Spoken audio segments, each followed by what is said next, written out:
Bismillahirrahmanirrahim. Alhamdulillah, senantiasa kita ucapkan kehadirat Allah Subhanahu wa Ta'ala yang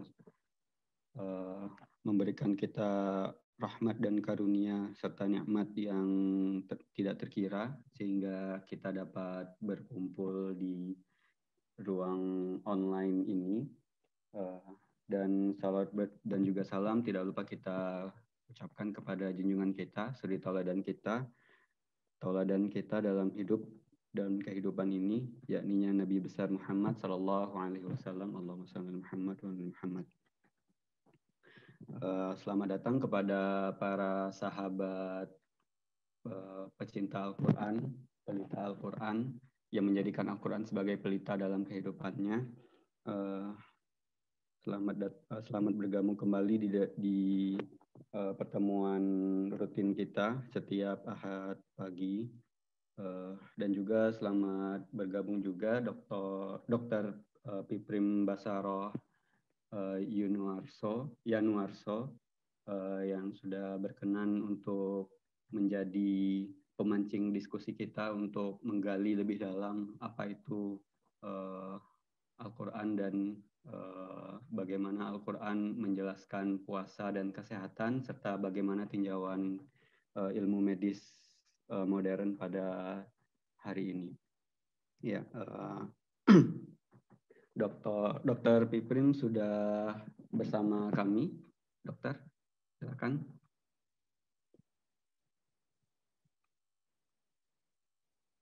Dr. Piprim sudah hadir?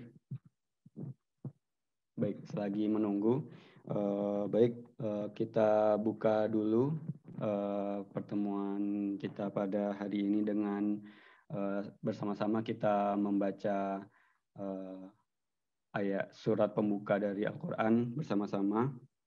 Al-Fatihah. A'udzubillahi minasyaitonirrajim. Bismillahirrahmanirrahim. Alhamdulillahirabbil alamin. Arrahmanirrahim. Maliki yaumiddin. Iyyaka na'budu wa iyyaka nasta'in. Ihdinas siratal mustaqim. Siratal ladzina an'amta 'alaihim ghairil maghdubi 'alaihim waladdallin. Baik. Para sahabat pecinta Al-Quran yang berbahagia, pada hari ini kita akan bersama-sama menggali lebih dalam pelita-pelita apa yang sedianya ada di dalam Al-Quran mengenai puasa dan kesehatan. Bagaimana Allah menjadikan puasa sebagai salah satu perintah yang harus kita laksanakan sebagai seorang muslim, dan sekiranya apa hikmah dari puasa yang berkaitan dengan kesehatan pada tubuh manusia yang sekiranya bisa dijelaskan melalui ilmu-ilmu medis ya modern pada hari ini. Dan kita telah mengundang Dr. Piprim Basaroh Yanuarso yang beliau merupakan founder dari Rumah Vaksinasi, salah satu lembaga. Mungkin nanti dokter bisa menjelaskan sedikit rumah vaksinasi beliau bergerak seperti apa. Dan juga beliau juga merupakan konsultan jantung anak di RSCM. Nah, mungkin di salah satu partisipan pada hari ini barangkali pernah kenal dengan beliau atau bertemu dengan beliau di berbagai aktivitas di bidang kesehatan seperti itu. Baik, Dr. Piprim sudah bersama kami.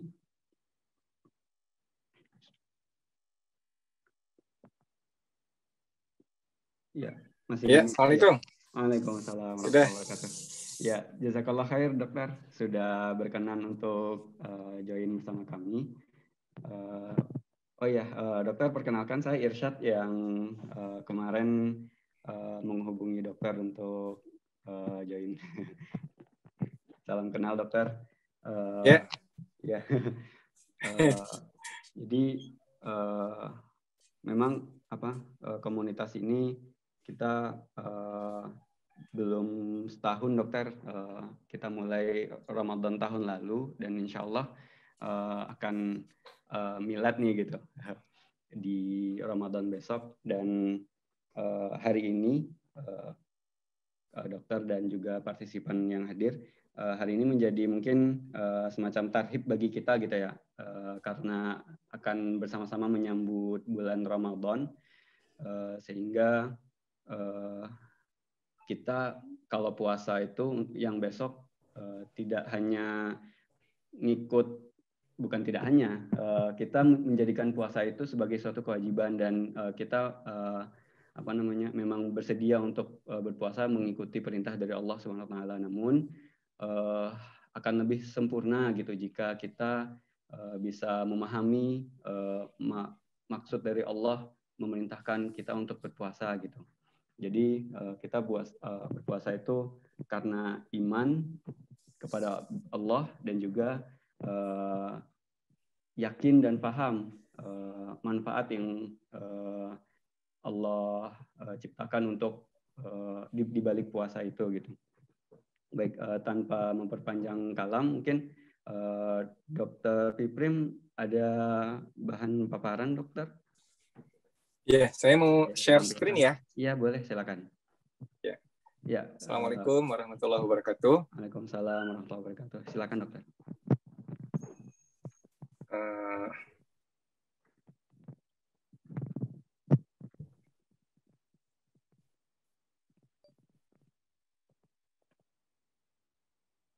Kelihatan ya? Iya, sudah. Ya, baik. Alhamdulillah pagi ini kita bisa silaturahim. Terima kasih. Saya sudah diundang untuk bisa berbagi ya. Mungkin tarhib Ramadan kali ini titik tekannya mungkin ke arah ke kesehatan dalam arti umum ya. Nanti kalau masalah fikih puasa dan sebagainya mungkin ada ustadz-ustadz lain yang lebih kompeten ya. Tapi saya coba menggali puasa dari sisi kesehatannya dan seperti apa, nanti juga ada beberapa hadis Rasulullah SAW tentang puasa ini. Jadi saya beri judul puasa gaya hidup makhluk Allah sepanjang masa. Ya. Jadi sebetulnya yang berpuasa itu bukan hanya manusia, ya, tapi binatang-binatang ini udah biasa berpuasa, ya. Jadi kalau kita nggak sanggup puasa di bulan Ramadan itu kalah sama binatang. Nih, unta misalkan, dia sanggup 40 hari tanpa makan minum di cuaca yang sangat panas di gurun, ya.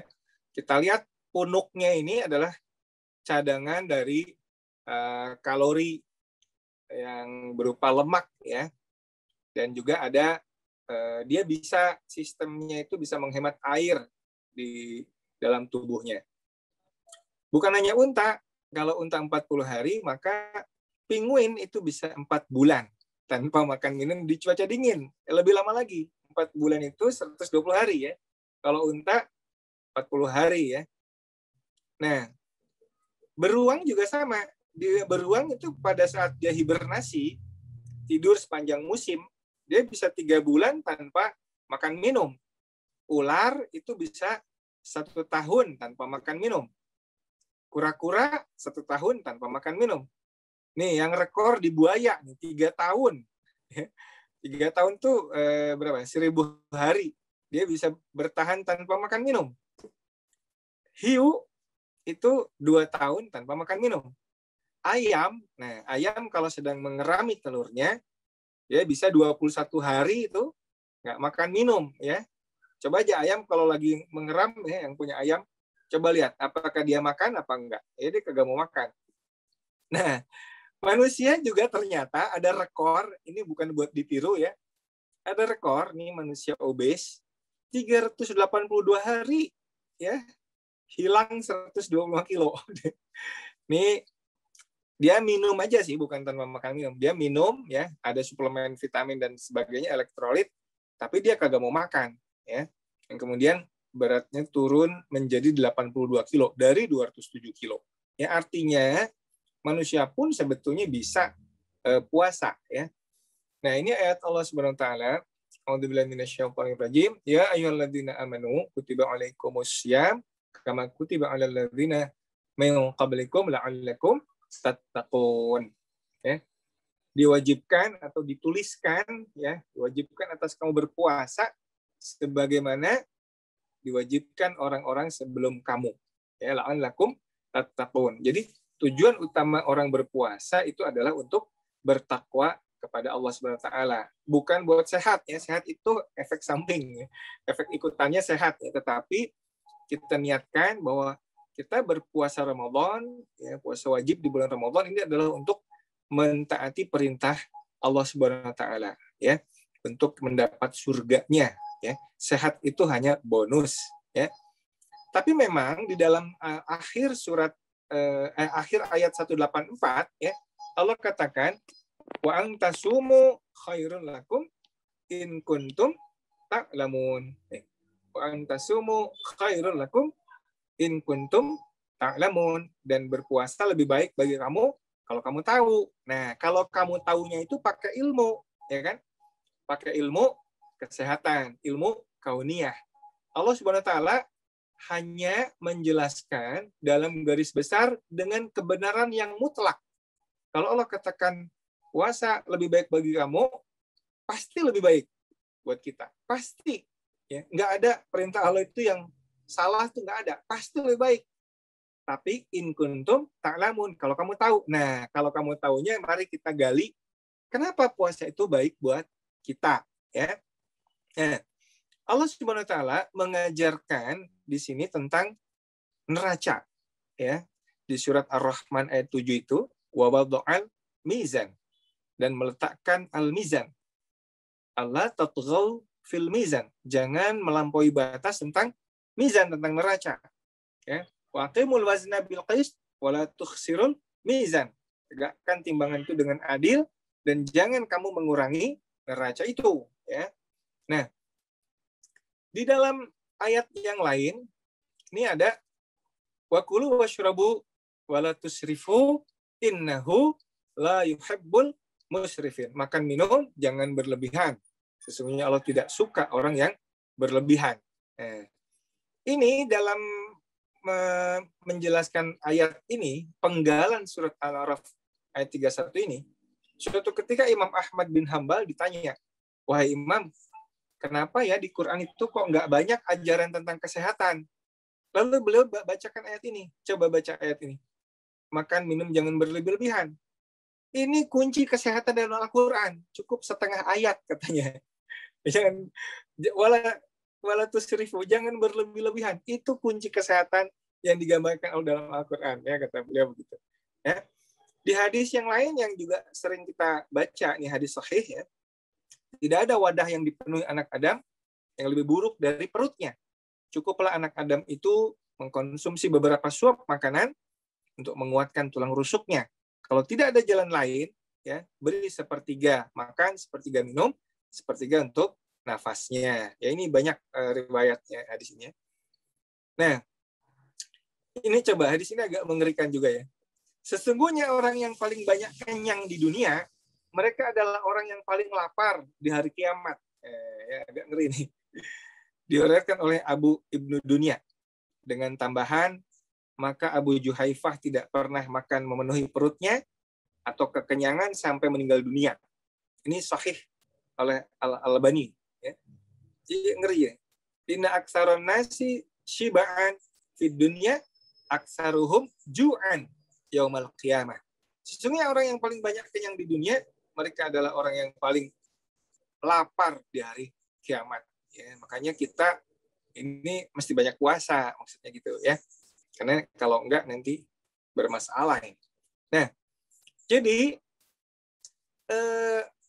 kita itu sebetulnya harus ada keseimbangan antara makan dan puasa. Ya. Pada saat makan ada insulin yang meningkat, gula darahnya meningkat, tubuh membakar gula, tubuh menyimpan lemak. Nah, pada saat puasa, kadar insulin rendah, gula darahnya turun rendah, tubuh melepaskan lemak, dan tubuh membakar lemak. kondisi ini sebetulnya harusnya orang dulu ini seimbang, ya. Puasa makan, puasa makan, puasa makan. Makanya dalam Al-Qur'an itu ada mizan tadi, ya, al-mizan, keseimbangan tadi, ya. Dan Allah tekankan betul bahwa kita harus menjaga keseimbangan. Nah, jadi keseimbangan apa? Di antaranya puasa dan makan, ya. Oleh karena itu dalam syariat Islam itu ada beraneka ragam saum. Ada saum Senin Kamis, saum Ayyamul Bid, saum Asyura, saum Arafah, saum Daud yang paling puncaknya, ya. Nah, itu saum-saum itu adalah bagaimana Rasulullah SAW, ya, mensyariatkan, ya, Allah Subhanahu Wa Taala itu dalam syariat yang dibawakan oleh Rasulullah SAW, ya, itu banyak ajaran tentang puasa. Bukan hanya Rasulullah Muhammad SAW. Ya, puasa itu dari zaman dulu sudah ada. Buktinya ada saum Nabi Daud. Ya. Jadi Nabi Isa itu juga ada ajaran puasanya. Ya. Nah ini mohon maaf ini buat yang gemuk. Generasi terbaik adalah generasi zamanku, kemudian setelahnya, kemudian setelahnya. Sungguh pada masa yang akan datang ada kaum yang suka khianat dan tidak bisa dipercaya. Mereka bersaksi sebelum diminta kesaksiannya, bernazar tapi tidak melaksanakannya, dan nampak pada mereka kegemukan. Ya. Wayadharu fihimus siman. Obesitas. Jadi ini Rasulullah SAW, ya, itu sudah mencela tentang orang-orang gemuk di akhir zaman. Ya, kalau pernah lihat videonya yang cerita tentang Umar bin Khattab, ya, bicara dengan orang perutnya buncit, kata orang yang buncit perutnya ini apa katanya, nikmat, wahai Amirul Mukminin, kata Umar bin Khattab, itu bukan nikmat, itu azab, katanya gitu. Ya, jadi buncit perut itu azab, ya. Dan ini dicela oleh Rasulullah SAW. Ya. Ini ada lagi hadis lain, riwayat lain, sebaik-baik umatku datang yang aku diutus di tengah mereka, kemudian setelahnya, kemudian datang kaum yang suka menggemukkan badan, dan mereka bersaksi sebelum diminta bersaksi. Nah, kan sahabat sekalian, menggemukkan badan ini luar biasa sekarang, ya.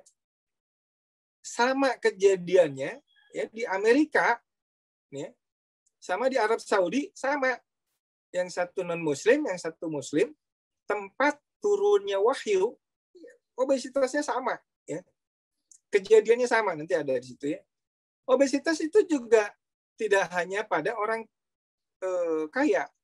Ini orang miskin di Afrika, coba lihat badannya, obes. Ya. Mohon maaf, coba kita lihat ya nggak beberapa sih, saya juga lihat banyak orang yang kerjanya berat, ya, kayak cleaning service, ya, office boy, bahkan pengendara ojek online, itu banyak obes sekarang ini. Jadi obesitas itu bukan lambang kemakmuran, ya, tapi lambang sakit, ya kan? Ini ada apa solusinya? Di operasi ikat lambung. Nah ini deh, ini tahun berapa ya? Sekarang kayaknya udah lebih tinggi lagi. Obesitas itu di Amerika Serikat sama di Arab nggak jauh beda. Ini di Amerika, ya. Amerika itu 35. Sekarang udah 42. Ini data 2016 maksudnya. Di UAE, ya. Uni Arab Emirates itu sama nih. Saudi Arabia itu sama kira-kira, ya. Jadi sama, ya kan? Nah, ini padahal orang Arab juga ada syariat puasa, ya kan? Nah, ini apa bedanya nanti puasa Rasulullah SAW dan puasa kita, apa bedanya? Ya. Di Indonesia ini data agak lama sebetulnya nih. Sekarang ini berapa tuh? 20%, ya. 1 dari 5 pria dan 1 dari 3 wanita itu dia obesitas, ya. Nah, kenapa obesitas jadi masalah? Karena dia banyak berkaitan dengan beragam problem, ya. Di antaranya obesitas itu terkait dengan kejadian kanker. Ya, dulu kita jarang ketemu orang-orang yang sakit kanker. Sekarang ini banyak orang-orang kena sakit kanker, ya. Ya, chronic positive energy balance attributable to excessive energy intake and decreased energy expenditure produce obesity. Jadi chronic positive energy balance. Jadi kebanyakan makan, ya itu yang bikin balance-nya nggak benar, keseimbangannya nggak benar. Kemudian dia ada kronik inflamasi, ya, dan seterusnya, ya, insulin yang tinggi terus-menerus. Ya, 40% dari kejadian kanker di Amerika itu terkait dengan obesitas dan overweight. Ya, jadi ini risiko obesitas banyak sekali, ya. Paru-parunya, napasnya juga susah, pas tidur ngorok keras-keras, udah gitu tiba-tiba ada obstructive sleep apnea. Pada saat tidur dia kesumbat dengan tulang lidahnya turun, ya, menyumbat jalan napas sampai gelegepan, ya kan. Orang obes juga biasanya suka depresi juga, ya. Bisa stroke, ya, bisa cardiometabolic syndrome, ya, diabetes, dislipidemia, hipertensi, ya. Bisa pankreatitis, kanker, ya, bisa mudah membeku pembuluh darahnya, ya. Kemudian kematian prematur, ya, biasanya juga gout, ya, rematik, kulitnya juga bermasalah, ada lututnya berat menyangga beban tubuhnya, ada ini macam-macam, ya. Nah, jadi ini ada 13 kanker yang berhubungan dengan obesitas, ya. Kanker apa aja? Kanker otak, kanker kerongkongan, ya, multiple myeloma, kanker ginjal, dan sebagainya. Jadi penyakit degeneratif itu adalah satu istilah medis untuk menjelaskan satu penyakit yang muncul akibat proses kemunduran fungsi. Ya. Contohnya apa? Contohnya jantung koroner, stroke, kanker, Alzheimer, Parkinson, dan sebagainya. Ya. Ini 2016. Ya. 2019 ada datanya, sebenarnya saya belum update, ya. Tapi naik nih 2019 tuh naik. Ini anggarannya, coba bayangkan bahwa masalah penyakit katastropik itu naik. Ini penyakit jantung, kanker, gagal itu. Nah, ini sebetulnya penyakit yang bisa dicegah dengan cara yang sederhana, puasa dan gaya hidup dibenerin, dan pola makan, ya. Nah, ini konsep sindrom metabolik. Nah, ini rekan-rekan sekalian, hadirin sekalian, ini parameter kesehatan yang disepakati secara internasional, ya. Kalau orang itu disebut sehat secara metabolik, ya, insya Allah ke depan itu nggak kena yang tadi itu stroke atau segala macam itu, kanker dan sebagainya. Kalau gini lingkar pinggangnya, ya, ini sebetulnya yang lebih tepat. Afan, ini masih kedengeran nggak suara saya? Takutnya saya ngomong sendiri. Si Dok, silakan. Masih. Ini setengah tinggi badan, ya. Jadi lingkar perut itu setengah tinggi badan, ya. Jadi kalau laki-laki tingginya 170 gitu, ya, ya lingkar perutnya ya 85 maksimal gitu. Gitu, ya, kira-kira begitu. Jadi ini patokan ini kalau 90 dia tingginya cuma 170, udah kebablasan sebetulnya. Trigliserid puasa, HDL kolesterol, ya, tekanan darah. Ini yang terbaru dia 120/80 nih, ya, sebetulnya. Nah, gula darah puasa 100 mg atau minum obat. Jadi nggak boleh minum obat, dia rendahnya itu. Di sindrom metabolik kalau minimal 3 dari 5 itu, ya. Nah, apa komplikasinya? Ini pembuluh darahnya mengeras, diabetes, serangan jantung koroner, ginjal, perlemakan hati, penyumbatan pembuluh darah perifer, penyakit jantung. Ya. Nah, sebetulnya kata Hippocrates, ya, everyone has a doctor in him. Ya. Semua orang itu punya dokter dalam dirinya. Kita harus membantunya untuk bekerja, gitu, ya. Nah, kata dia, makan pada saat kamu sakit adalah memberi makan penyakitmu, gitu. Jadi dia menerapkan konsep puasa sebagai metode untuk melawan penyakit, ya kan? Setiap orang punya dokter dalam dirinya. Kita harus hanya membantunya untuk bekerja. Makan saat Anda sakit adalah memberi makan penyakitnya. Makanya kalau pernah lihat beberapa video saya tentang COVID, ya, tentang COVID itu tata laksana awal pada saat COVID yang dikerjakan adalah tidur dan puasa, tidur puasa, tidur puasa. Ya, berapa lama? Selama mungkin. Kalau bisa sehari, seharian. Ya, kalau bisa 2 hari, 1,5 hari, 2 hari, boleh. Sampai tidur, sampai itu. Nanti di hari ketiga biasanya udah seger, si virusnya udah nggak bisa replikasi. Ya. Tapi kalau makan terus di awal-awal, biasanya sampai 5 kali swab juga positif terus. Ya. Nah, Hippocrates sering puasa, hidup sampai 90 tahunan. Ya. Nah, mengapa harus puasa? Ini banyak manfaat puasa. Ya. Nanti saya kasih aja nih ininya ya. Ini banyak banget manfaat puasa itu banyak banget. Ini buku-buku puasanya. Ini buku-buku puasa yang ditulis oleh non-muslim. Ya. Ini buku puasa ditulis oleh non-muslim. Dari zaman ke zaman ada. Ya. Nah, kita itu sebetulnya ada 2 bahan bakar, sugar dan fat. Jadi ketika masih ada gula, ya, maka bahan bakar lemaknya itu nggak dibakar. Tapi kalau cadangan gula yang sedikit itu di glikogen hati itu dibakar, maka lemak itu bakal dibakar. Nah, pada saat puasa kita akan memakai bahan bakar lemak ini, ya. Kalau pada saat puasa. Nah, pada saat kita penuh dengan sugar, maka ininya dikunci gitu, kira-kira begitu. Bentar ya, saya ingin pindah ke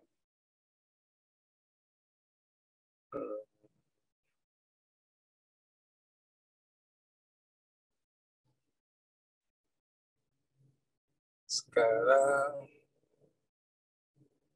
Nah, ini ya. Ini kelihatan nggak? Ya, kelihatan, Dok. Silakan. Puasa adalah perisai. Ya, baik.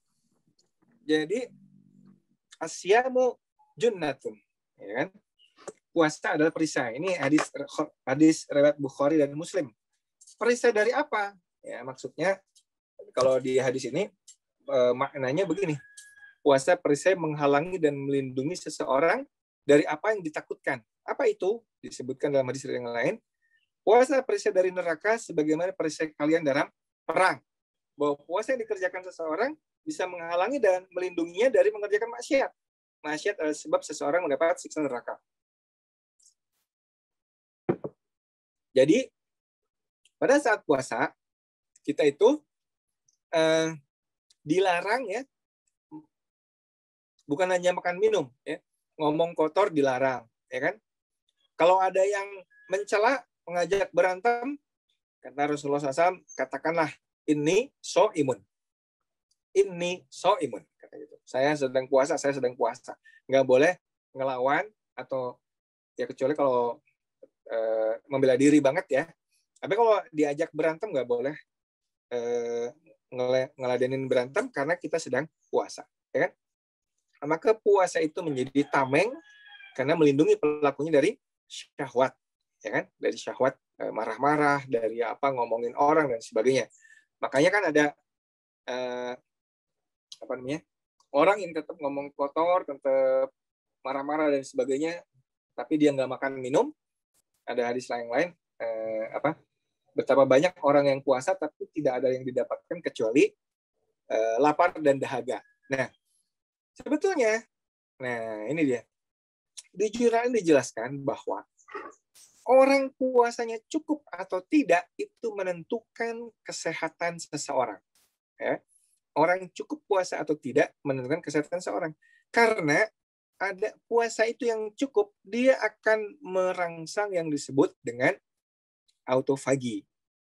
Nih ya, autofagi itu, dia harus ada starvation atau kalori restriksi. Starvation itu kekurangan makan, ya. Jadi autofagi ini full heart promotion, ya. Jadi kita lihat, ketika autofagi aktivitasnya itu bagus, ya, baru disitulah orang itu akan sehat, ya, akan sehat. Ketika autofaginya nggak jalan, apakah autofagi itu? Autofagi itu adalah mekanisme pembersihan sel, ya. Aduh, ini kok ke sini ya? Salah ya, maaf ya. Slide-nya bukan yang itu. Ini deh.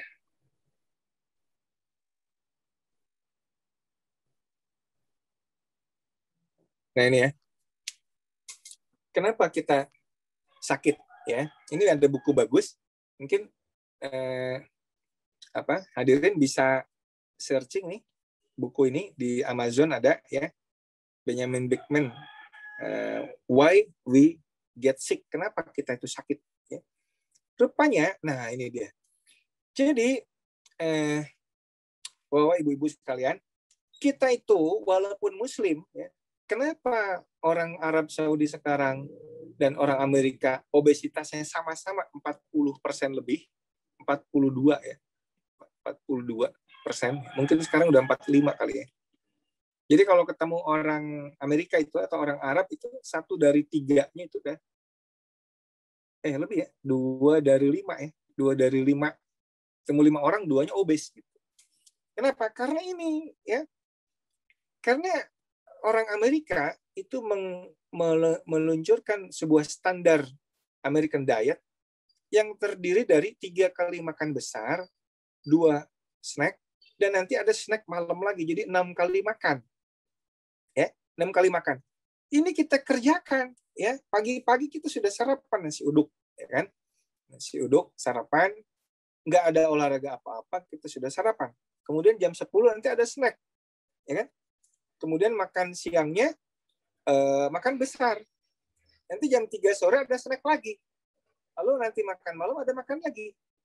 Ya kan? Nanti jam 10 malam nyegat mie tek-tek atau nasi goreng yang lewat, ya. Nah, kata Prof. Benjamin Bikman, inilah yang bikin orang itu sakit gitu. Karena apa? Karena si insulin ini tinggi terus-terusan. Ya, dengan jenis makanan yang merangsang insulin tinggi, maka yang terjadi adalah yang disebut dengan hiperinsulinemia. Itu terjadi terus-menerus, akibatnya disitulah kesehatan orang modern terganggu. Ini bertentangan dengan hadis Rasulullah SAW, hendaknya anak Adam itu makan sekedar menegakkan tulang rusuknya. Kalau perlu sepertiga tadi, ya. Dan ada slogan, kami adalah satu kaum yang tidak makan kecuali lapar dan berhenti makan sebelum kekenyangan, ya. Nanti akan saya kasih tahu kenapa orang modern itu nggak lapar melulu gitu. Betul sih hadisnya. Apa tadi? Kami adalah satu kaum yang makan kalau lapar. Masalahnya laparnya bolak-balik lapar. Kenapa bolak-balik lapar? Sehingga makannya butuh 6 kali? Karena salah memilih jenis makanan. Nah, ini dia. Kalau makanan kita itu seperti ini, karbohidrat yang dominan, ini termasuk kayak gula ya, gula, tepung ya, kayak gitu-gitu. Dan semua snack-snack di minimarket kita itu begini nih, ya. Makanya nggak heran kalau kita makan lapar lagi karena insulinnya naik, langsung turun lagi. Disinilah lapar gitu. Nah, kalau kita makannya banyak protein hewani, agak moderate.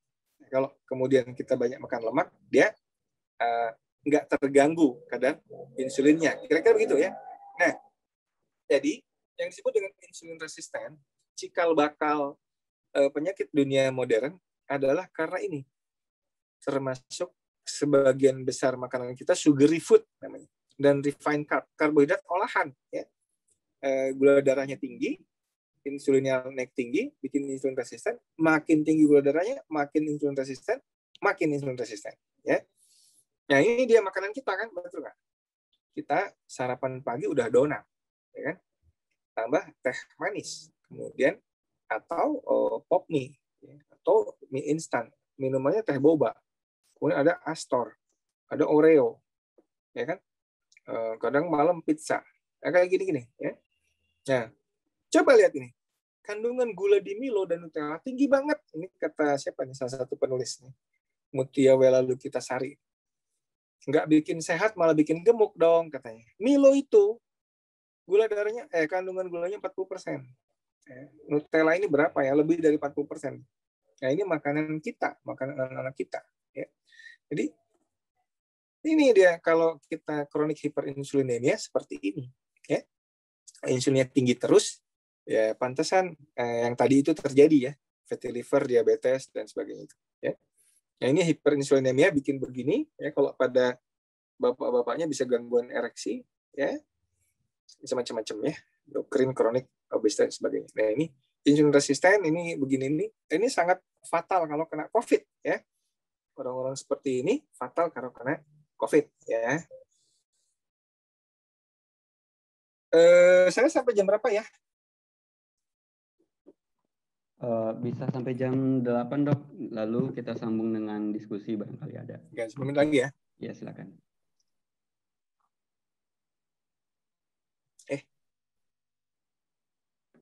Baik. Nah, sekarang ada satu tulisan di bulan September 2020 ya. Bagaimana COVID ini terhadap obesitas, ya kan? Ternyata kata dia, gara-gara lockdown ya, gara-gara lockdown orang jadi stres, ya kan? Ngemil terus, makan terus nih. Obesitasnya makin berat. Ya.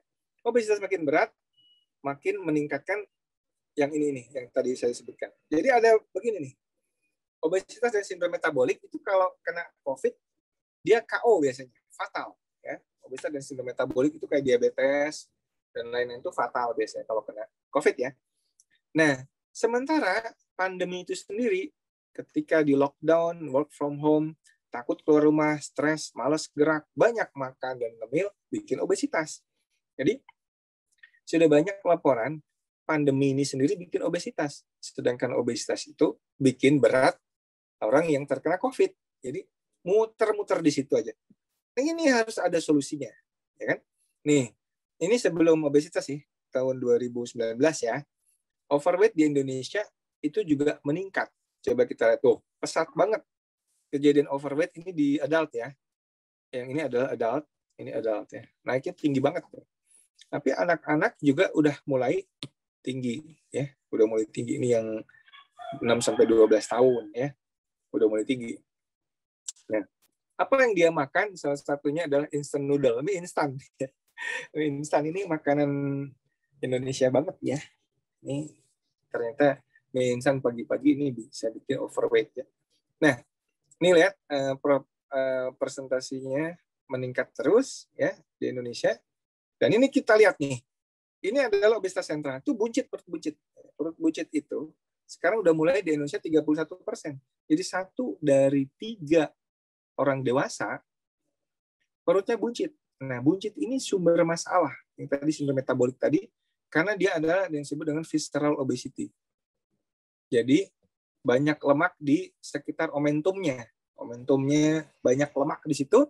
Dan disinilah yang disebut dengan sindrom metabolik. Ya. Salah satu cirinya adalah perutnya yang membuncit.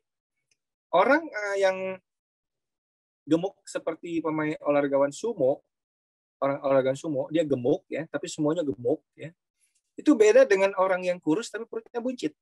Lebih bahaya orang kurus perutnya buncit daripada olahragawan sumo yang gemuk tadi. Karena olahragawan sumo yang gemuk, dia banyak kalori dia makan, tapi banyak olahraga.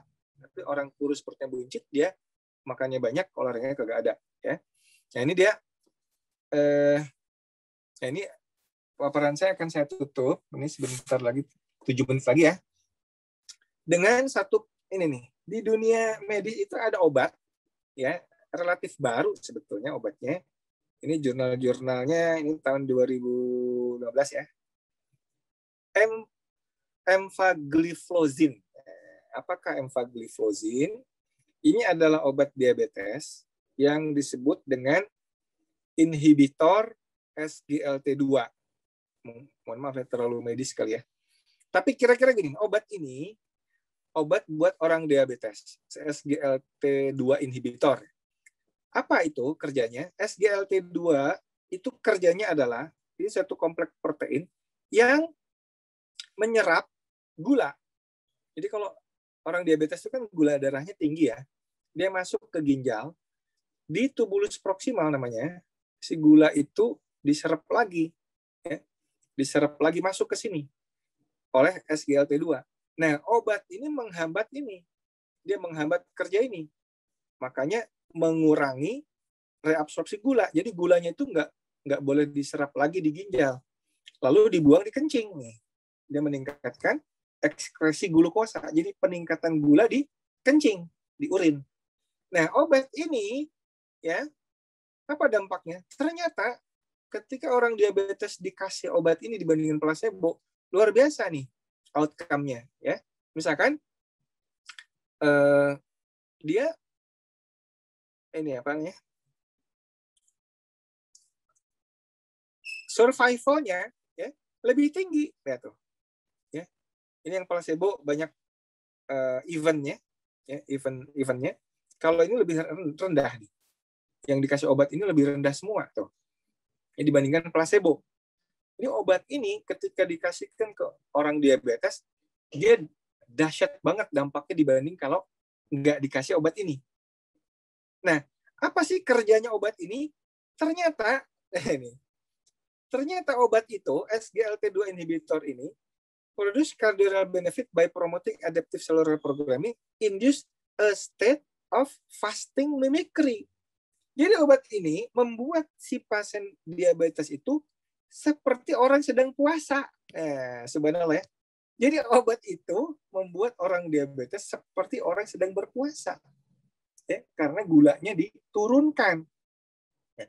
Kenapa nggak puasa aja kan gitu ya? Nah, jadi ketika dengan minum obat yang hebat itu, SGLT2 inhibitor, terjadi yang disebut ketogenesis, pembentukan keton. Ketonnya tinggi. Keton ini rupanya bahan bakar yang sangat disukai oleh jantung.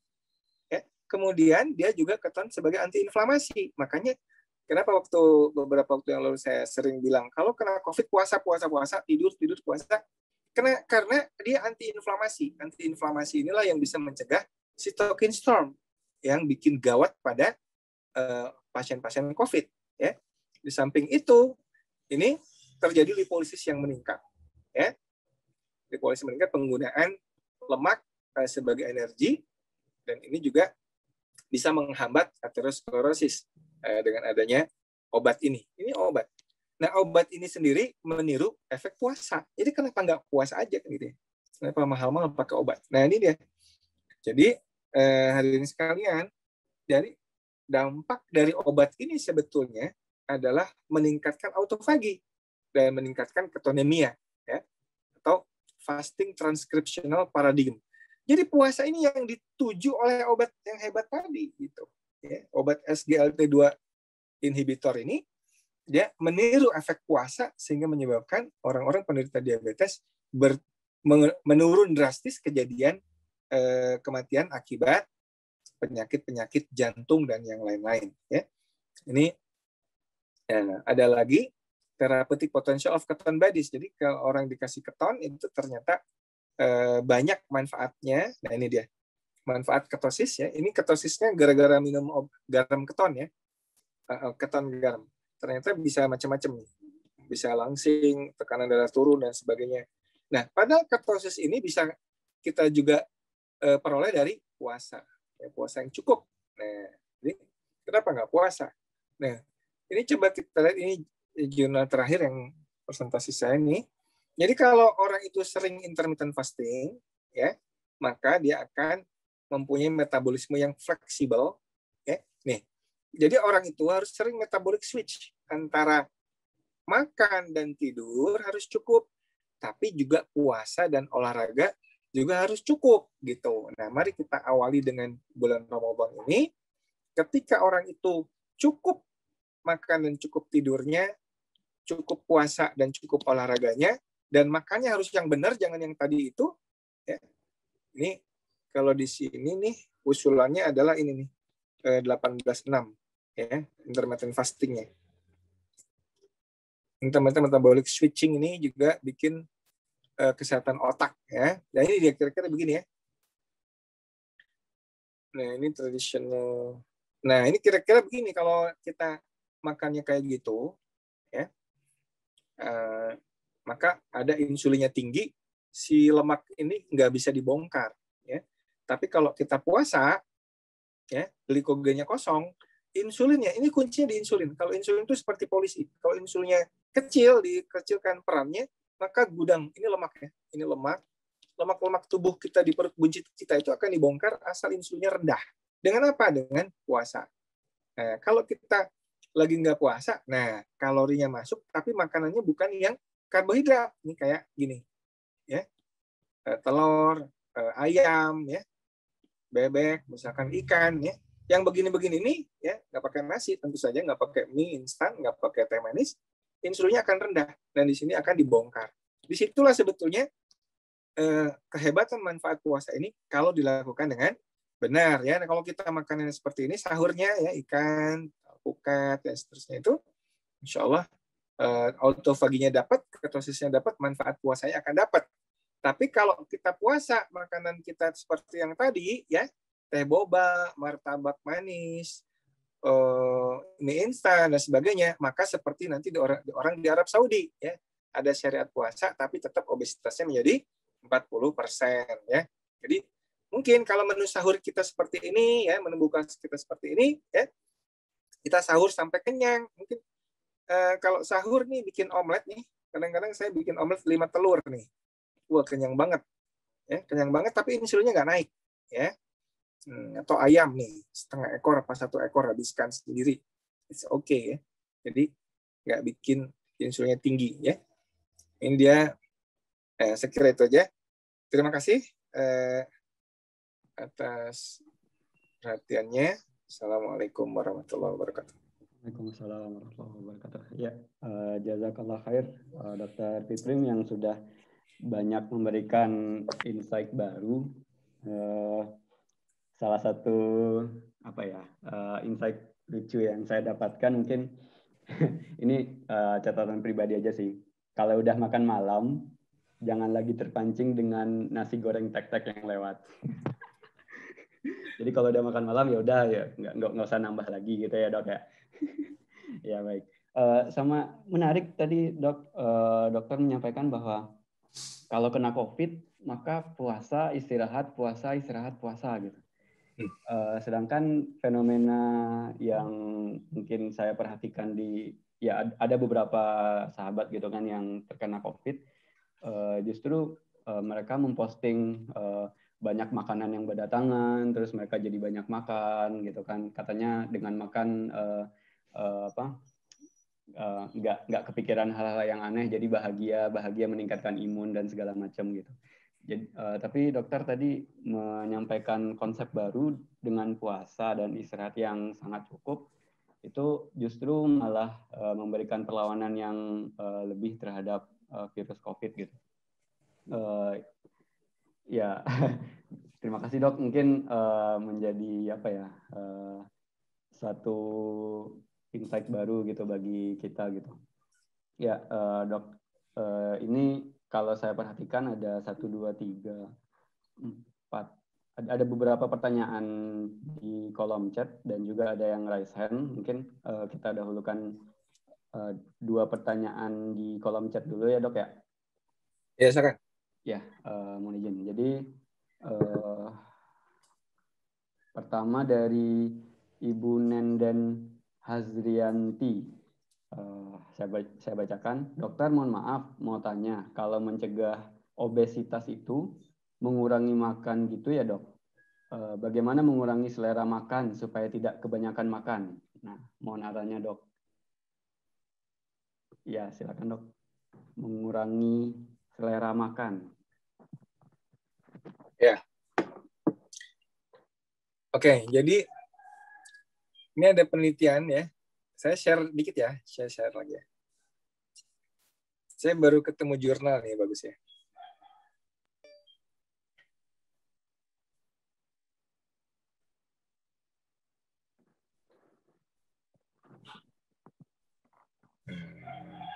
Apa ya?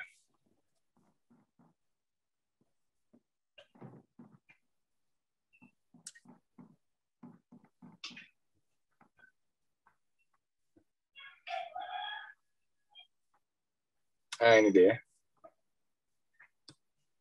Kelihatan nggak? Ya, kelihatan. Silakan. Ini jurnal baru nih 2021 ya, nomor 20 2021. Ini terbitnya bulan apa ya? Terus. 2021 nih ya. Jadi ini penelitian ini membandingkan kelompok remaja obes ya, rata-rata umur 12 tahun. Anak obesitas itu kan makan melulu ya, lapar terus ya. Nah, lapar terus kan. Terus dia bikin sorry, ini bukan yang ini nih. Ini yang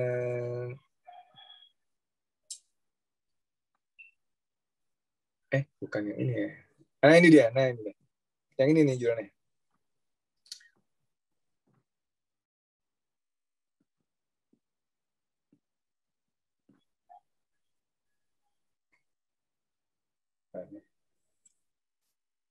Oh ini nih, sorry. Ini dibandingkan ini. Nah ini mungkin bisa juga buat kita nih. Yang ini, jadi ada 2 kelompok anak-anak itu, yang obes ya, anak obes. Yang kelompok satu itu dia karbohidratnya direstriksi, tapi kalorinya nggak dibatasin. Nah, jadi protein, lemak, monggo silakan sekenyang-kenyangnya, ya kan? Karbohidratnya yang dibatasin. Yang kelompok 2 kalorinya dibatasin, low kalori. Jadi jangan makannya ditaker gitu ya, nggak boleh banyak-banyak gitu. Nah kelompok pertama itu yang dibatasin, kamu jangan makan nasi, roti, mie, minuman manis kayak gitu deh. Boleh makan telur, nggak dibatasin. Mau 5, kayak 10, silakan. Mau makan ayam 1 ekor, 2 ekor, silakan. Kayak gitu. Yang grup 1. Yang grup 2 ini, nih kamu ditaker ya, makannya segini. Konsepnya diet seimbang. Ya kan? Nah, apa yang terjadi? Nih, lucu nih hasilnya. Yang terjadi adalah, nih,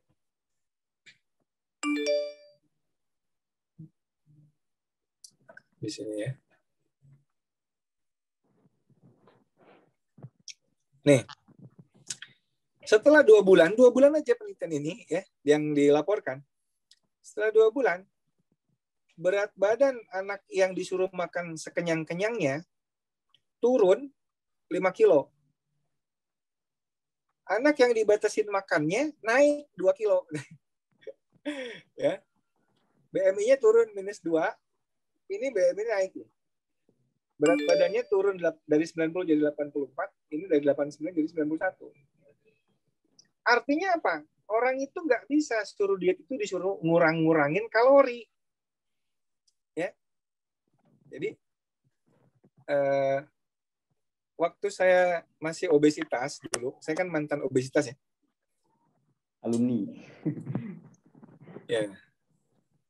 Saya itu alumni obesitas ya. Orang yang paling dibenci, orang yang nasihat yang paling dibenci oleh orang obesitas adalah, kalau istri saya bilang gini, makannya jangan banyak-banyak dong, Bi. Kurangin makannya. Lalu saya akan bilang gini, Mi, Abi itu lapar terus, gimana mau ngurangin makannya gitu. Harus olahraga. Gimana saya olahraga? Jalan aja sakit kaki saya gitu.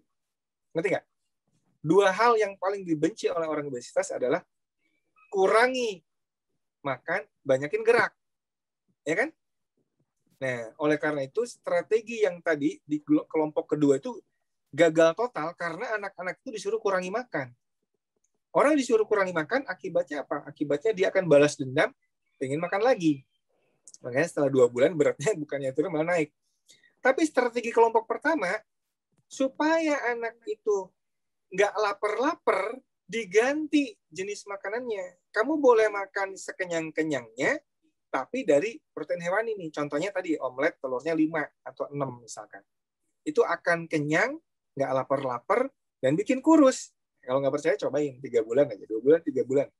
Ya, nanti sahurnya, bulan Ramadan, sahurnya, ibu-ibu yang obes-obes nih, yang bujit-bujit perutnya, bapak-bapak, coba deh sahurnya omelet aja. Tahu omelet ya, ada telur, tapi telurnya yang banyak, 5 misalkan, apa 6 kalau masih kurang ya.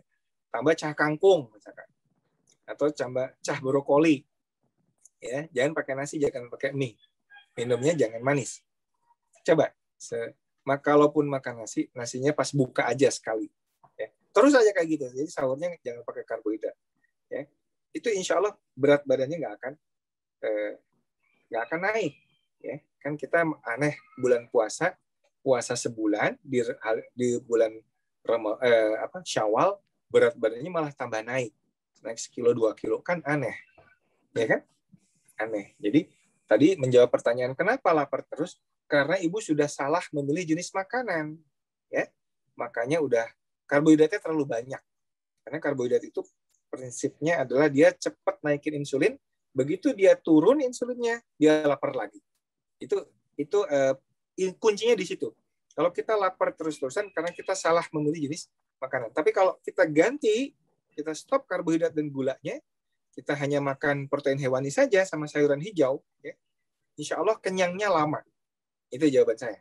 Ya. Karena saya pun alumni obesitas dan saya tuh makan nasi dulu bisa sampai 6 piring sehari. Ya, 6 piring sehari dan minuman saya selalu kayak Thai tea, ya, teh tarik, kayak no milk tea, apalagi teh boba, es doger. Nah, minuman saya kayak gitu dulu. Ya. Dan itu yang terus bikin gemuk saya. Nggak kira-kira kalau saya nggak dikasih hidayah Allah untuk berubah pola makan, ya nggak tahu saya udah jadi apa. Ya, naudzubillah min dzalik. Ya. Jadi kira-kira itu Terima kasih, Dok. jawabannya.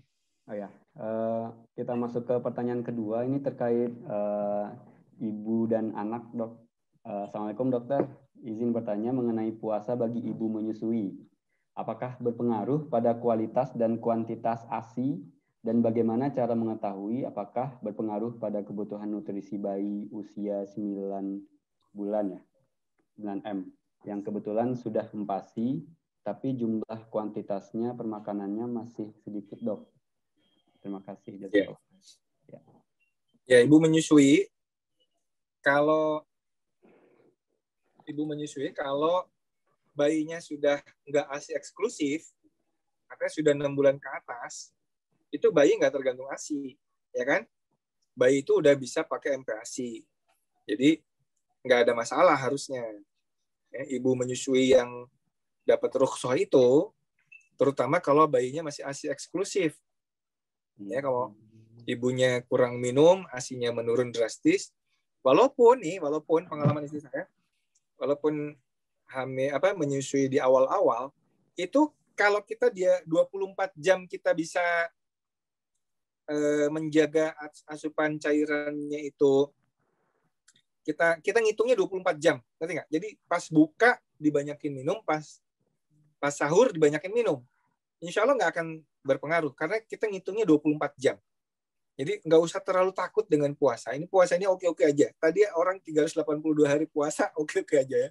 Jadi nggak usah terlalu wah gimana gitu, nggak usah. Puasa itu biasa aja, ringan-ringan aja puasa itu, santai-santai aja. Ya. Kita nggak kayak puasanya onta 40 hari kan, nggak kayak puasanya buaya 3 tahun kan. Kita puasa cuma berapa belas jam aja dari subuh sampai buka, ya kan?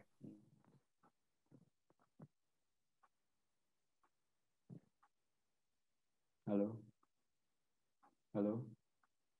Syariat kita. Tapi khususnya untuk yang 6 bulan pertama, yang ASI eksklusif.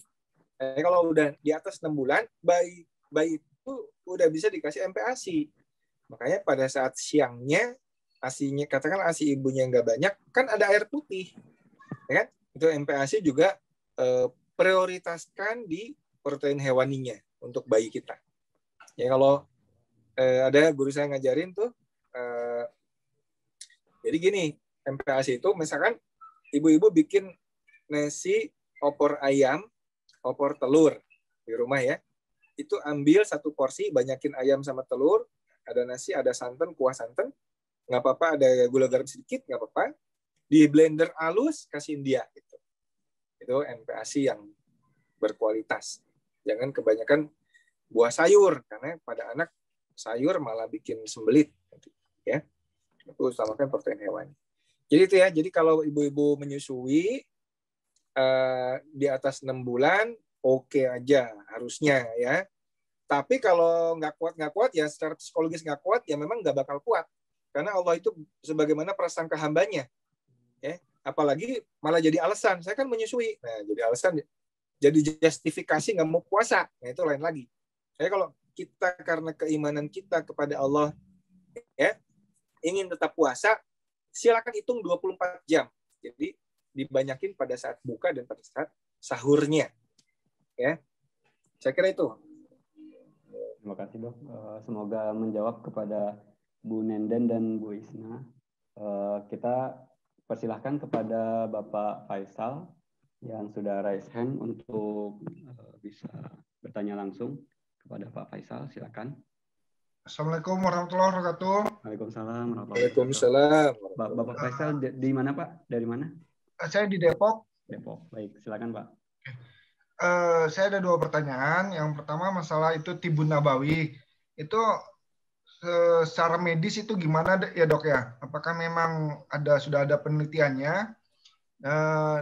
Apakah benar ada memang pengaruhnya secara positif? Dan kedua, pertanyaan saya itu, kalau dokter dari tadi kan pembahasan overweight ya, overweight. Kalau underweight gimana? Kadang ada orang yang makan banyak tapi beratnya nggak nambah, itu gimana? Jadi istilahnya ada orang yang memang butuh untuk nambah berat badan tapi itu nggak bisa, itu gimana? Ada solusinya atau gimana dok? Terima kasih. Assalamualaikum warahmatullahi wabarakatuh. Waalaikumsalam.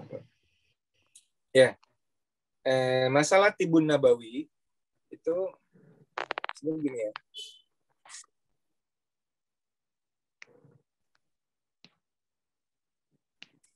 Jadi kalau kita ingat ada materi ilmu Allah ya, Allah itu kan ada menurunkan ilmunya 2 jalur ya. Ini jalur yang lewat wahyu, ini lewat ilham ya. Ini yang disebut ayat-ayat kauliyah ya. Kauliyah. Ini kauniyah. Ya. Ini kauliyah, ini kauniyah. Ini yang lewat Rasul ya, lewat Rasul. Ini lewat ilham, ini lewat ilmuwan nih. Gitu ya. Ini nih yang begini, ini mau dia Islam atau kafir atau ateis, selama dia melakukan pencarian, melakukan penelitian dan sebagainya, dia diberi oleh Allah. Tapi yang ini hanya khusus orang-orang beriman. Nah, Tibun Nabawi itu di sini. Tapi karena Rasulullah SAW itu turun sebagai Rasul, sebagai pembawa risalah, bukan sebagai dokter, ya, maka Tibun Nabawi itu sifatnya sekedar umum dia, panduan umum, tapi benarnya mutlak, gitu. Umum benarnya mutlak dan berlaku sampai hari kiamat.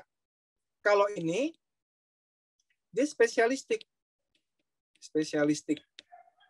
dan benarnya relatif gitu.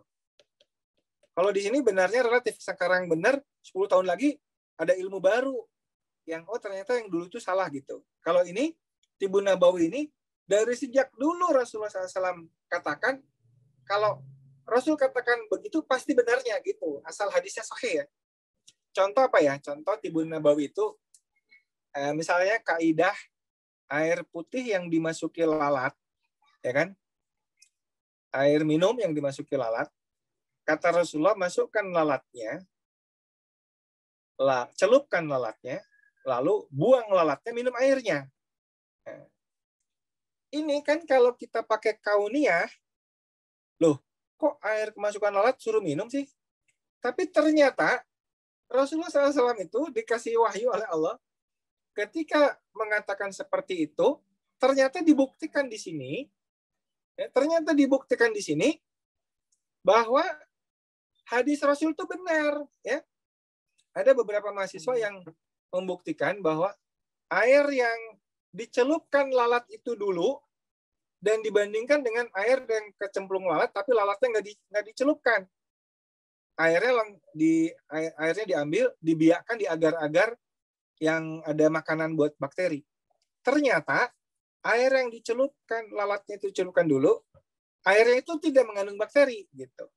Sedangkan kalau lalat yang nggak dicelupkan, dia tumbuh bakterinya. Nah, disitulah kemudian para ahli mengatakan, ya sebetulnya nggak bisa ditentangkan antara kauliyah dan kauniyah selama ayat kauliyah itu berasal dari Quran atau hadis yang sahih, dan ilmu ini juga berasal dari ilmu yang benar gitu.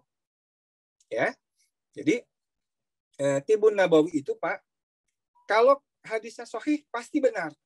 Tapi masalahnya adalah ada orang-orang yang menisbatkan kepada Rasul, ngerti nggak?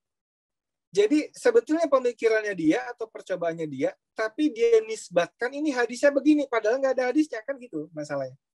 Nih, kalau Tibbun Nabawi gampang, selama ada hadisnya berarti itu dari Rasul, selama hadisnya sahih berarti dari Rasul gitu. Itu pasti benarnya. Tapi nggak akan ada tuh hadis yang menjelaskan tentang misalnya operasi bedah saraf. Nggak ada. Bedah jantung misalkan. Ini adanya di sini, gitu. Dia nggak ada di sini. Makanya kalau ada, itu pernah ada buku ya, Jerry Digger itu bilang, Rasulullah is my doctor.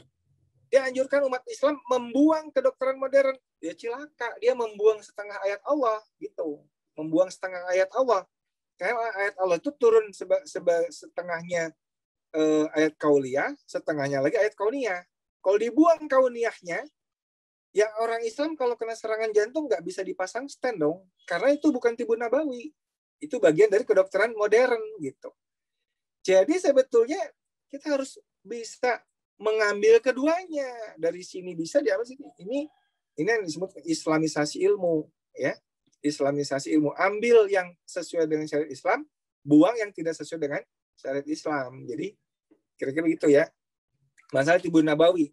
Tibbun Nabawi cek hadisnya benar apa enggak. Kalau hadisnya benar, ya udah ambil aja. Percaya aja. Jadi saya walaupun saya dokter, kalau minuman saya nih kecemplungan lalat, saya cemplungin dulu lalatnya, buang lalatnya, saya minum minuman saya. Saya nggak ada kekhawatiran sedikit pun karena hadisnya sahih, ya kan? Kayak gitu ya. Jadi Tibbun Nabawi pastikan hadisnya sahih, pasti benar. Udah, nggak usah banyak mikir, ya. Walaupun saya dokter, konsultan, ya.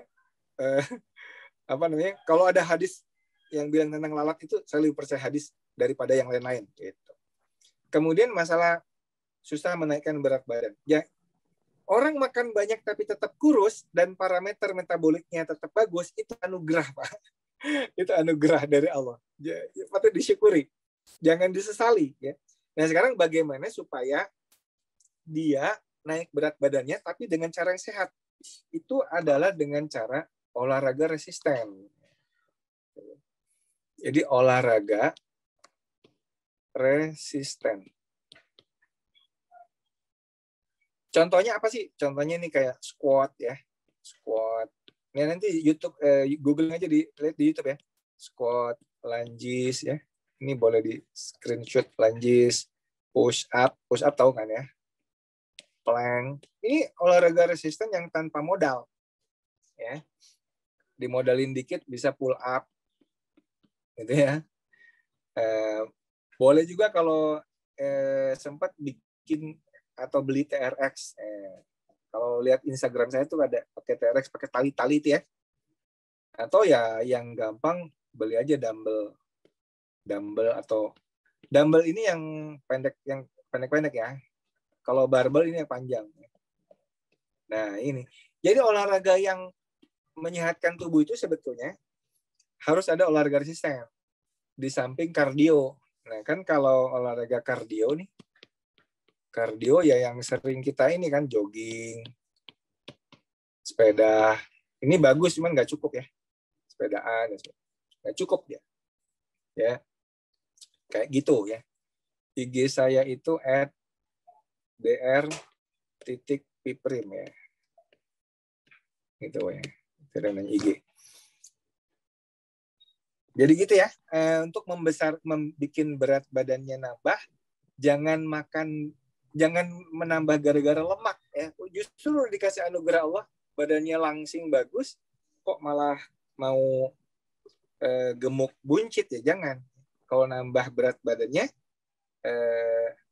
membangun massa otot ya dengan olahraga resisten. Jadi squat, lihat di YouTube-nya atau ikut ya pelatihan dengan pelatih sih sebetulnya yang paling enak. Itu mungkin ya. Ada lagi? Terima kasih dok. Itu jadi nasihat juga buat saya. Oke. Dokter, ini ada pertanyaan masuk via chat. Ini menarik dan sangat relevan sepertinya. Dokter, selain mengurangi karbohidrat, lemak yang teroksidasi atau makanan gorengan dan lemak trans, lemak tak jenuh berbahaya bagi tubuh seperti omelet dan gorengan lain dapat membahayakan tubuh. Nah, bagaimana agar kita bisa mengelola pola makan yang terbaik dan sesuai dengan arahan Rasulullah SAW sehingga kita bisa sehat? Itu pertanyaan dari Bapak Karim Maulana. Ya, jadi gini. Kita itu banyak yang salah paham ya. Salah paham tentang lemak. Ya. Lemak itu ada yang baik, ada yang buruk ya.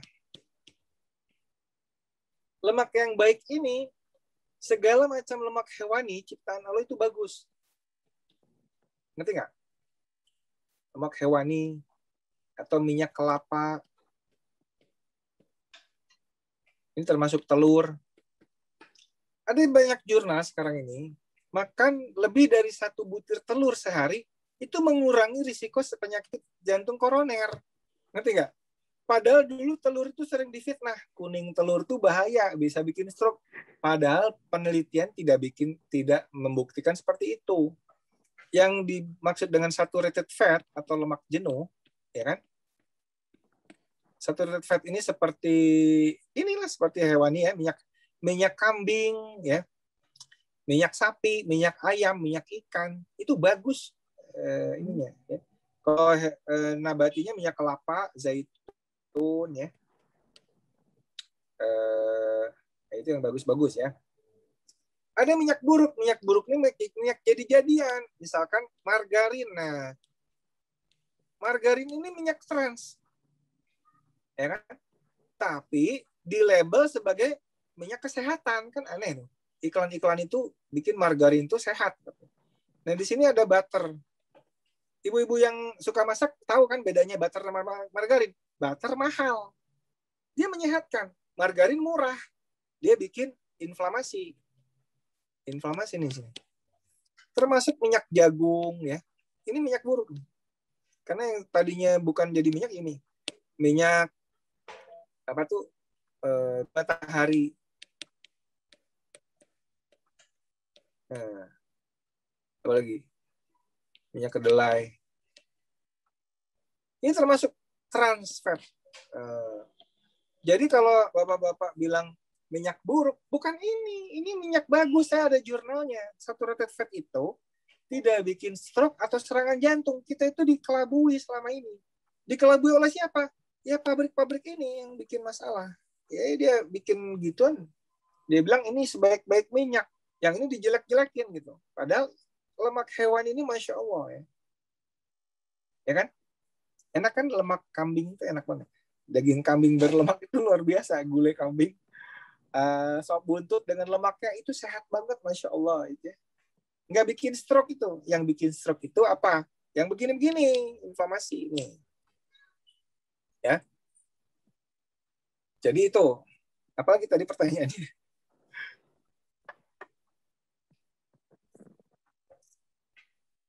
Ya, bagaimana agar kita bisa mengelola pola makan yang terbaik dan sesuai dengan arahan Rasulullah sehingga kita bisa sehat. Jadi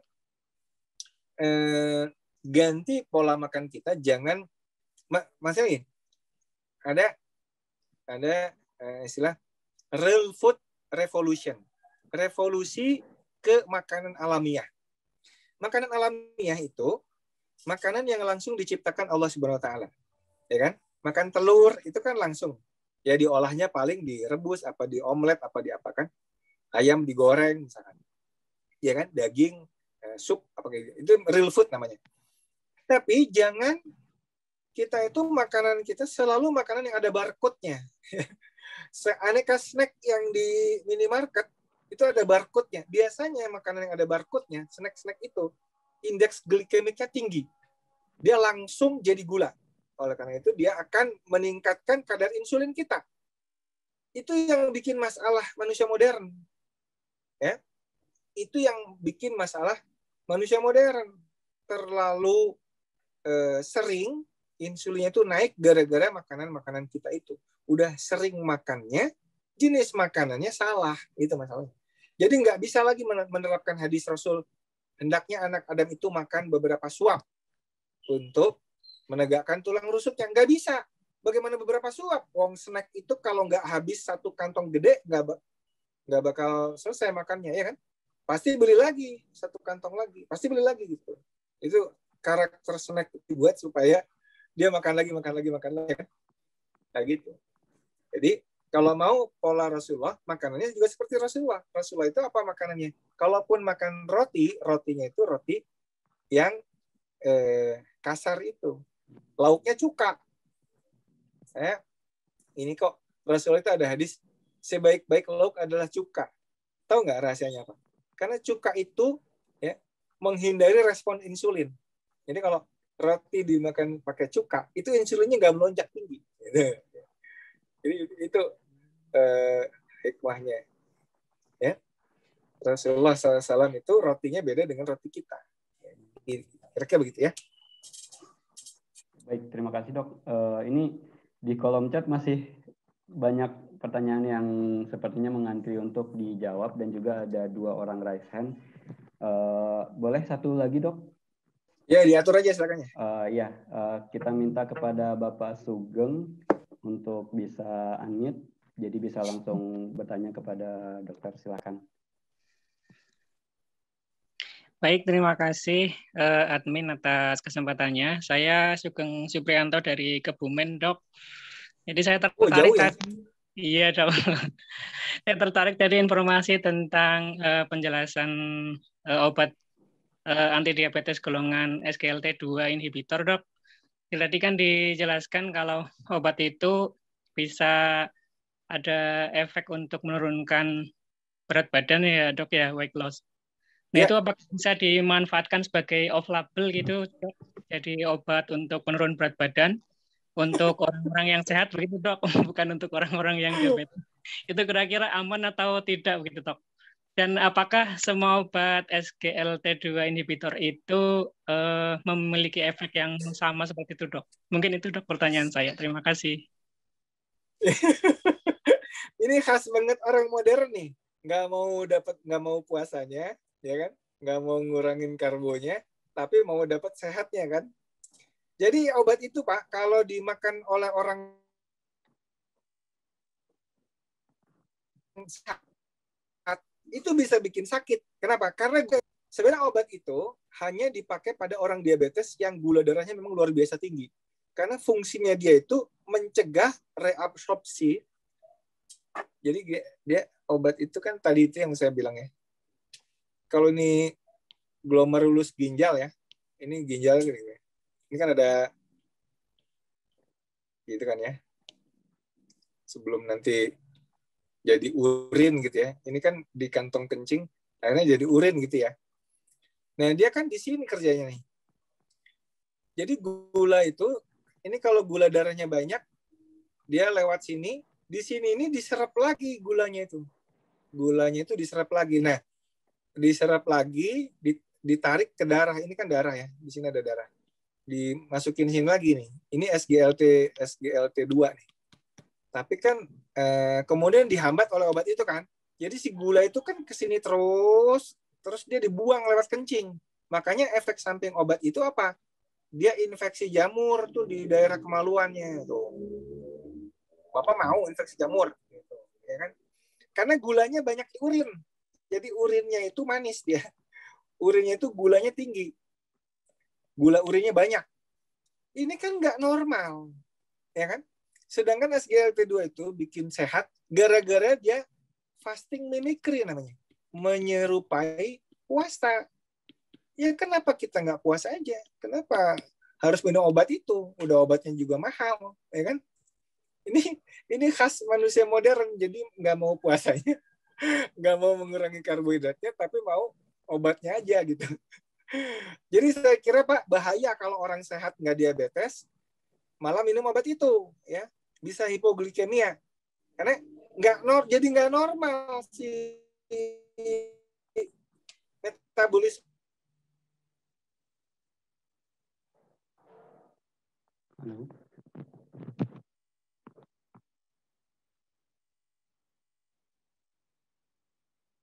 Tes. dokter masih bersama kami, Dok?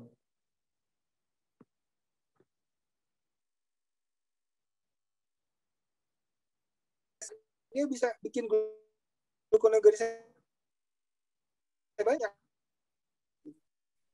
Tapi pada orang dia mengurangi, buat apa SGLT2? Ya mending puasa, ya kan? Itu dikasih syarat. Ya, aja. Silakan. Ya, jazakallah khair, Dr. Piprim yang sudah memberikan banyak hikmah buat kita semua terkait puasa dan kesehatan. Dokter, tapi ini masih banyak ada beberapa pertanyaan. Dipilihin aja, silakan dipilih. Ya, masih Dok. Oh, boleh. Dipilihin aja. Iya. Ini Dok, mungkin lebih ke landasan berpuasa gitu ya. Hikmah dari puasa itu. Nih, dari Agus TC, mohon pencerahannya. Bagaimana tinjauan dari aspek kesehatan, di mana saat tubuh beristirahat pada dini hari, kita malah kita beri asupan dengan makan sahur. Terima kasih. Jadi kenapa sahurnya di waktu dini hari gitu, dokter? Padahal kita lagi istirahat tubuhnya gitu. Halo.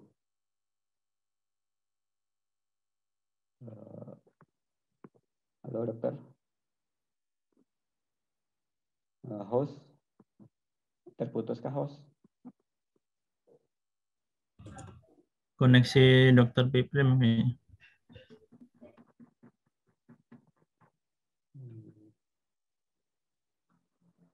Baik, sahabat pelita Quran, sepertinya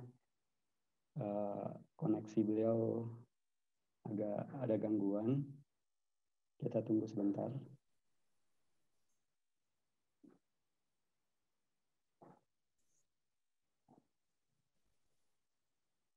Halo. Halo, ya. Bagaimana dokter? Keren nggak? Masih terputus-putus, Dok.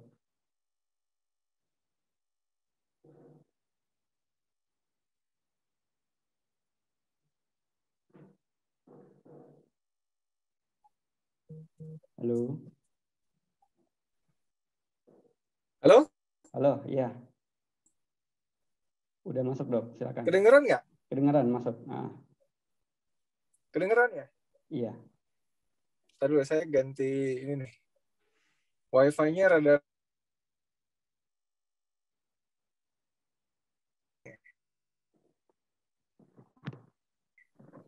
Ntar ya.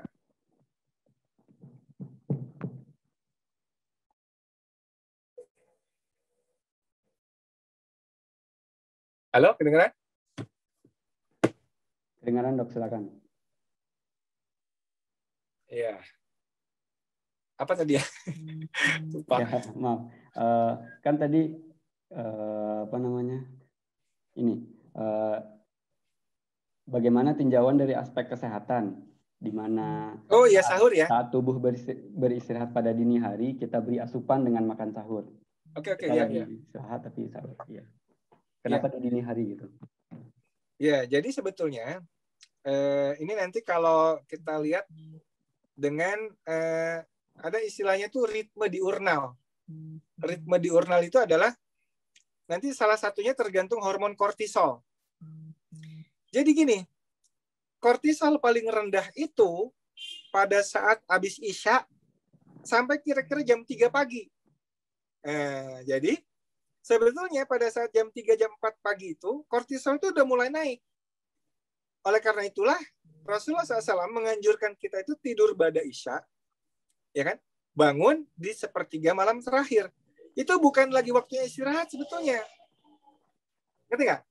Jadi mulai jam 4 pagi sampai terus, makanya kita kan habis subuh itu kan jangan tidur lagi kan sebaiknya kan. Kecuali kalau kita ngantuk atau capek atau apa boleh. Tapi kan idealnya habis subuh itu nggak boleh tidur lagi. Kenapa? Karena pada saat itulah kortisol itu udah mulai naik tuh. Nah, jadi sebetulnya sahur itu pada jam 4 pagi itu ya kortisol kita itu udah mulai aktif. Jadi bukan lagi waktu istirahat. Istirahat itu ba'da isya sampai 1/3 malam terakhir, itu waktu istirahat ya. Kira-kira jam 9 malam sampai jam 3, itu kan udah 6 jam tuh, orang dewasa udah cukup tidurnya ya. Itu jadi bukan lagi itu. Tapi saya ingin tekankan di sini bahwa sahur itu sebetulnya tujuannya adalah untuk keberkahan.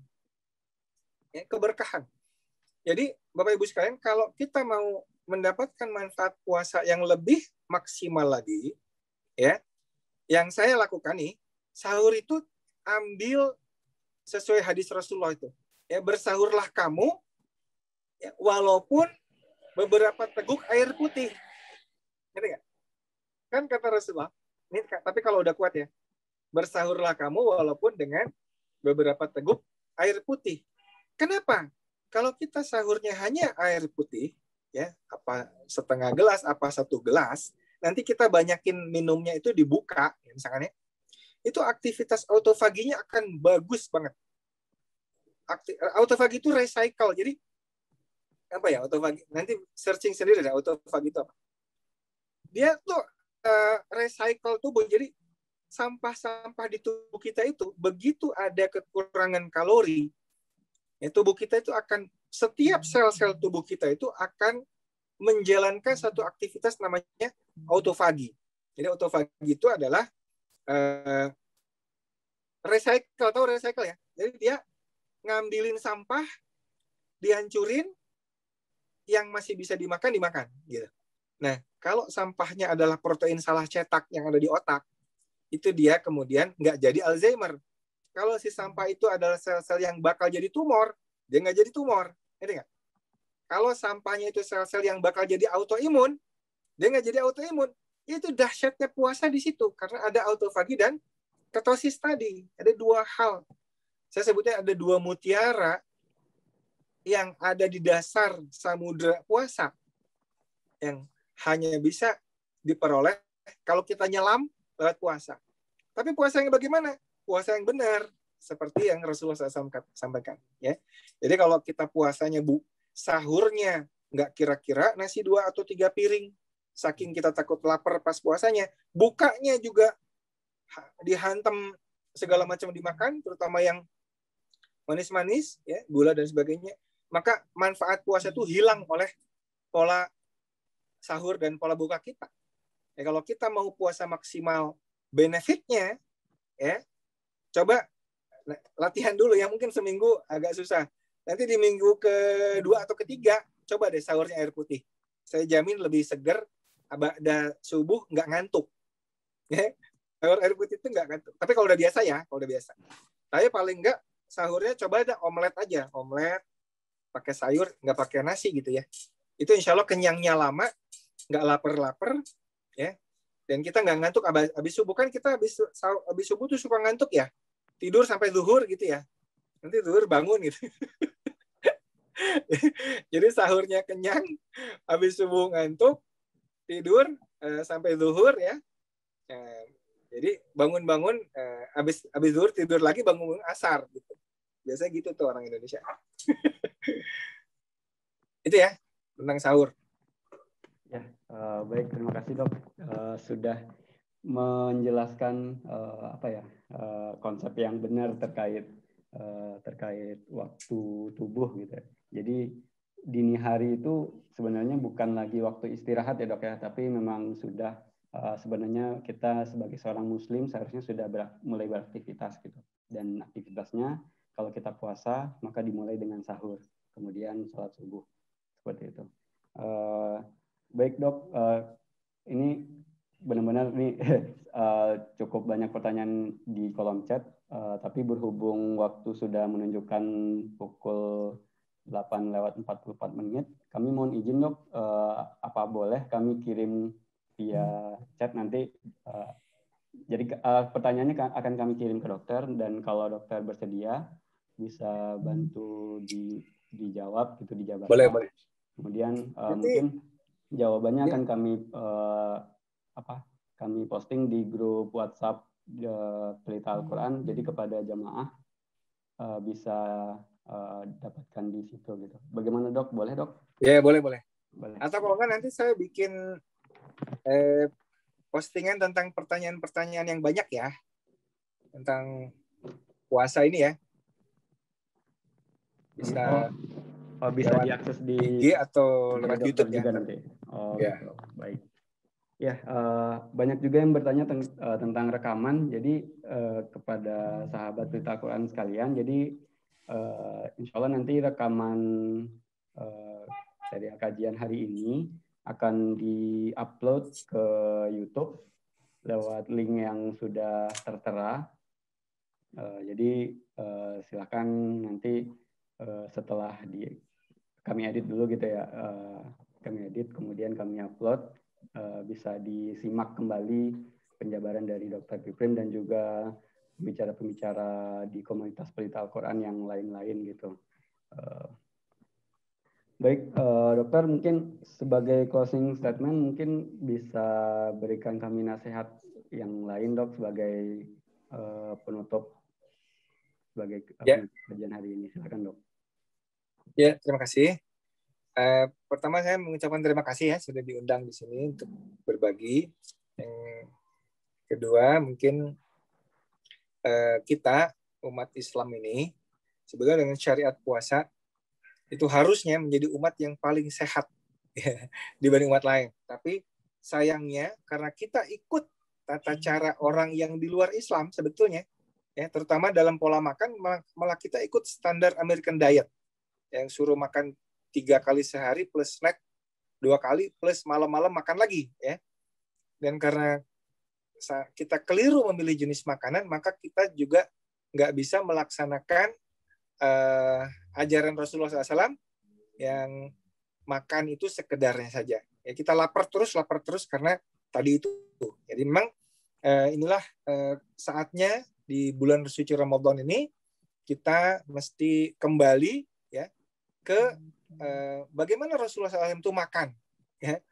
Bagaimana makan? Jangan ikut orang Amerika. Ya. Makannya Rasulullah itu seperti apa? Nah, itu yang mungkin perlu kita teliti kembali. Dan juga gaya hidup Rasulullah SAW dengan sering saum. Ya. Nah, ini manfaatkan bulan suci Ramadan ini untuk kembali meraih kesehatan kita yang hilang. Ya. Dengan cara puasa yang benar dan memilih jenis makanan yang benar. Karena hanya dengan 2 cara itu saja kita sudah membangunkan dokter di dalam tubuh kita, ya. Penyakit-penyakit pada hilang, ya. Dengan hanya merubah itu tadi, dengan puasa dan mengubah jenis makanan. Insya Allah, mudah-mudahan bermanfaat. Ya, saya mohon maaf kalau ada kesalahan. Mudah-mudahan kita semua diberi kesempatan untuk bisa menikmati bulan suci Ramadan yang tinggal beberapa hari lagi dan diberi kesempatan untuk bisa menjadi orang yang bertakwa. Kalau sehat itu hanya bonus aja, ya. Tapi tujuan kita berpuasa adalah menjadi orang yang bertakwa. Saya kira itu, Mas. Terima kasih. Assalamualaikum warahmatullahi wabarakatuh. Waalaikumsalam warahmatullahi wabarakatuh. Jazakumullah khairan katsir kepada Dr. Piprim yang sudah sangat banyak memberikan insight baru kepada kita. Kepada sahabat Pelita Al-Quran yang barangkali ingin silaturahim lebih lanjut kepada beliau, bisa lewat akun Instagram beliau di @dokter.piprim, dr.piprim. Itu akun Instagram beliau. Jadi barangkali ada yang ingin mengelaborasi atau bersilaturahim ke beliau, silakan lewat situ. Dan kepada sahabat Pelita Al-Quran yang belum follow Instagram Pelita Al-Quran, silakan @pelitaquran.id dan subscribe channel YouTube di link terkait. Jadi bisa mendapatkan informasi agenda kita ke depan dan juga rekaman-rekaman di agenda yang sudah kita lewati. Dan juga kepada sahabat Pelita Al-Quran, silakan bagi yang ingin berdonasi untuk mendukung, mensupport kegiatan komunitas kita, bisa kirim donasinya melalui rekening BNI Syariah atau Bank Syariah Indonesia di 0649375961 atas nama Muhammad Irsyad. Baik, sekali lagi terima kasih kepada Dr. Piprim dan juga terima kasih kepada sahabat Pelita Al-Quran sekalian. Saya tutup dengan pantun. Jalan-jalan ke kota Mekah, ingin sholat berlama-lama. Semoga kajian ini membawa berkah untuk kita bersama. Baik, jazakumullah khair kepada semuanya. Kami tutup dengan lafaz hamdalah, alhamdulillahirrahmanirrahim, dan istighfar, astagfirullahaladzim, dan doa penutup majelis, subhanakallahumma wa bihamdika, asyhadu an la ilaha illa anta astaghfiruka wa atubu ilaik. Akhirul kalam, yang benar hanya datang dari Allah, dan kekhilafan, kekurangan datang dari kami pribadi. Assalamualaikum warahmatullahi wabarakatuh. Assalamualaikum warahmatullahi wabarakatuh. Ya, izin ya. Terima kasih, Dok. Ya.